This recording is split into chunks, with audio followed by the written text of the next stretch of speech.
Chapter 7 of The Best Christmas Pageant Ever by Barbara Robinson.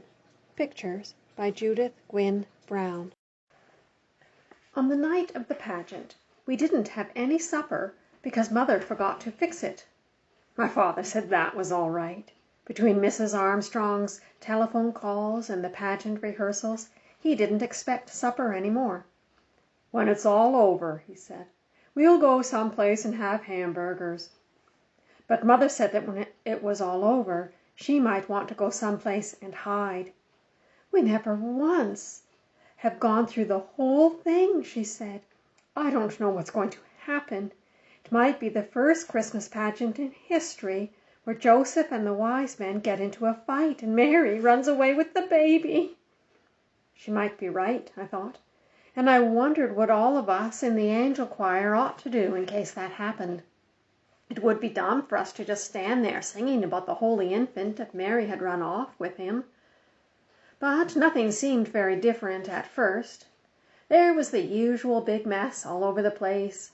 Baby angels getting poked in the eye by other baby angels' wings and grumpy shepherds stumbling over their bathrobes. The spotlight swooped back and forth and up and down till it made you sick at your stomach to look at it, and, as usual, whoever was playing the piano pitched "Away in a Manger" so high we could hardly hear it, let alone sing it. My father says "Away in a Manger" always starts out sounding like a closet full of mice. But everything settled down, and at 7:30 the pageant began. While we sang "Away in a Manger," the ushers lit candles all around the church, and the spotlight came on to be the star. So you really had to know the words to "Away in a Manger," because you couldn't see anything, not even Alice Wendelkin's Vaseline eyelids. After that we sang 2 verses of "O Little Town of Bethlehem," and then we were supposed to hum some more "O Little Town of Bethlehem" while Mary and Joseph came in from the side door. Only they didn't come right away, so we hummed and hummed and hummed, which is boring and also very hard, and before long it doesn't sound like any song at all, more like an old refrigerator. "I knew something like this would happen," Alice Wendelkin whispered to me. "They didn't come at all. We won't have any Mary and Joseph, and now what are we supposed to do?" I guess we would have to go on humming till we all turned blue. But we didn't have to. Ralph and Imogene were there all right. Only for once they didn't come through the door pushing each other out of the way. They just stood there for a minute, as if they weren't sure they were in the right place. Because of the candles, I guess, and the church being full of people. They looked like the people you see on the 6 o'clock news.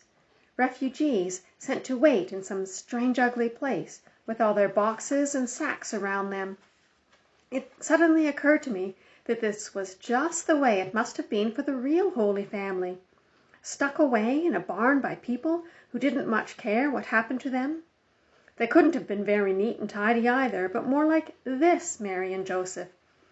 Imogene's veil was cockeyed as usual, and Ralph's hair stuck out all around his ears. Imogene had the baby doll, but she wasn't carrying it the way she was supposed to, cradled in her arms. She had it slung up over her shoulder, and before she put it in the manger, she thumped it twice on the back. I heard Alice gasp, and she poked me. "Oh, I don't think it's right, and it's very nice to burp the baby Jesus as if he had colic." Then she poked me again. "Do you suppose he could have had colic?" I said, "I don't know why," and I didn't. He could have had colic, or been fussy or hungry like any other baby. After all, that was the whole point of Jesus, that he didn't come down on a cloud like something out of Amazing Comics, but that he was born and lived, a real person.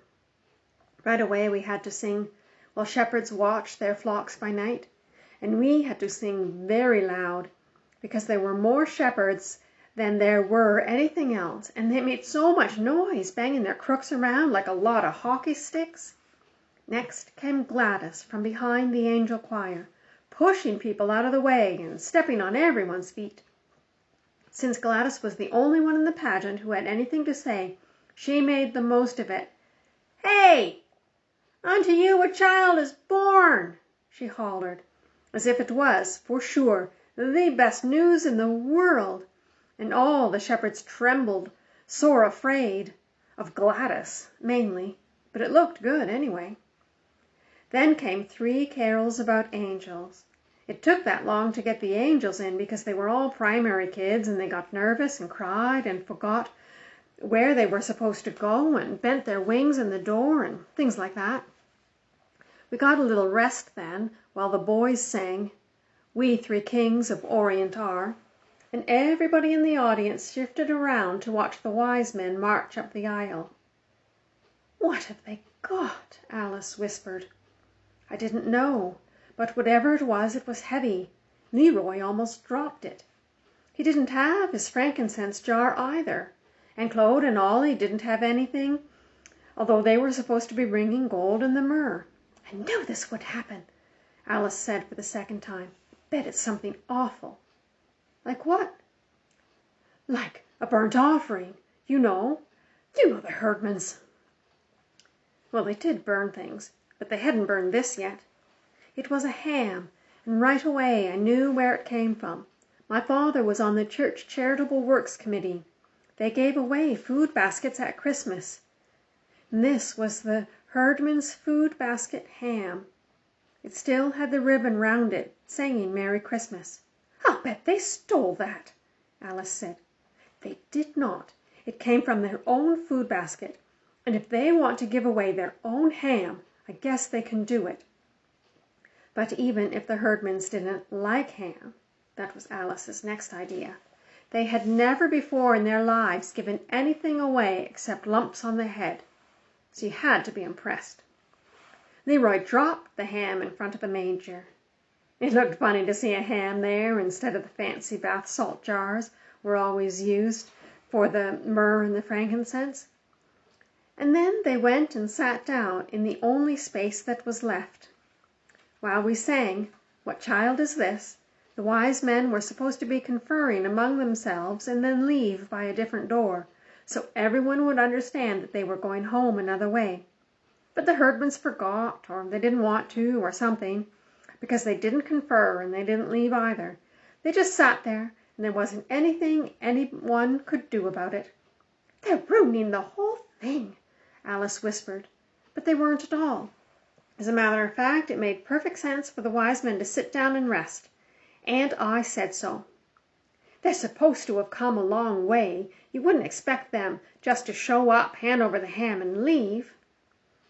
As for ruining the whole thing, it seemed to me that the herdmans had improved the pageant a lot, just by doing what came naturally, like burping the baby, for instance, or thinking a ham would make a better present than a lot of perfumed oil. Usually, by the time we got to Silent Night, which was always the last carol, I was fed up with the whole thing and couldn't wait for it to be over. But I didn't feel that way this time. I almost wished for the pageant to go on, with the herdmans in charge, to see what else they would do that was different. Maybe the wise men would tell Mary about their problem with Herod, and she would tell them to go back and lie their heads off. Or Joseph might go with them and get rid of Herod once and for all.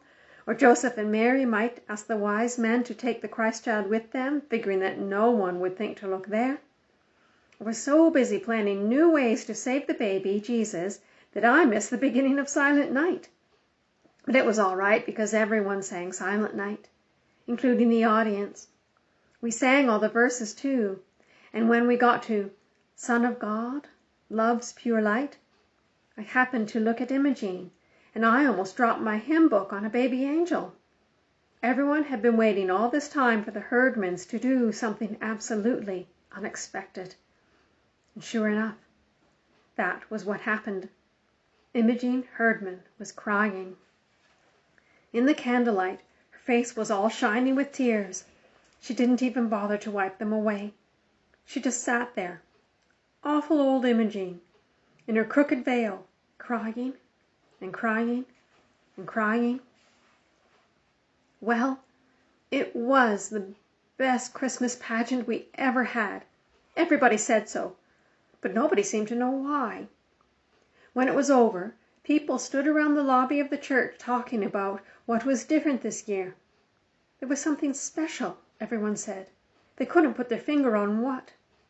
Mrs. Wendelkin said, well, Mary, the mother of Jesus, had a black eye. That was something special, but only what you'd expect. She meant that it was the most natural thing in the world for a herdman to have a black eye. But actually nobody hit Imogene, and she didn't hit anyone else. Her eye wasn't really black either, just all puffy and swollen. She had walked into the corner of the choir robe cabinet in a kind of daze, as if she had just caught on to the idea of God and the wonder of Christmas. And this was the funny thing about it all.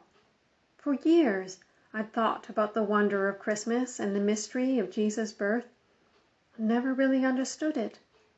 But now, because of the herdmans, it didn't seem so mysterious after all. When Imogene had asked me what the pageant was about, I told her it was about Jesus. But that was just part of it. It was about a new baby and his mother and father who were in a lot of trouble. No money, no place to go, no doctor, nobody they knew, and then, arriving from the East, like my uncle from New Jersey, some rich friends. But Imogene, I guess, didn't see it that way. Christmas just came over her all at once, like a case of chills and fever. And so she was crying and walking into furniture. Afterward, there were candy canes and little tiny testaments for everyone, and a poinsettia plant for my mother from the whole Sunday school. We put the costumes away and folded up the collapsible manger, and just before we left, my father snuffed out the last of the tall white candles. "I guess that's everything," he said as we stood at the back of the church.